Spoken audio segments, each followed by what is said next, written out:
Sa ating public service announcement, kasunod ng napagkaisahang layunin ng tatlong civil society organizations na naglunsad sa tinatawag na Technology and Anti-Human Trafficking Summit kahapon.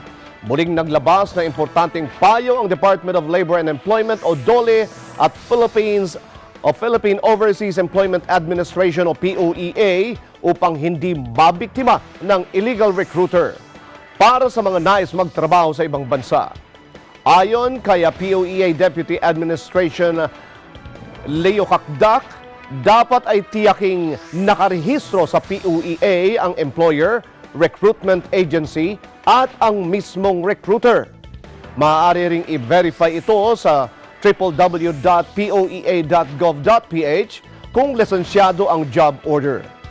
At dahil nga ang teknolohiya ang ginagamit ng mga sindikato para makapambiktima, ay teknolohiya rin ang ginamit na sandata ng mga civil society organization para maiwasan at agad na ma-detect ang human trafficking.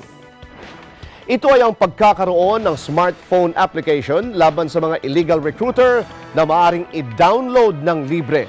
Payo naman ng POEA na makipag-ugnayan muna sa kanila na maaaring tawagan sa mga numerong 722-1155 o magpadala ng mensahe at katanungan sa info@poea.gov.ph. Dapat ay updated rin ang mga job seekers sa mga bagong modus operandi ng mga illegal recruiter. Batay naman kay DOLE Director Nikon Fameronag, mas ligtas maghanap ng job vacancies sa www.philjobnet.dole.gov.ph dahil ito ang lehitimong job and applicant matching system ng DOLE sa internet. Tiniyak naman ni Director Famerong na ang mga nag-post ng mga bakanteng trabaho sa naturang website ay lehitimong mga kumpanya.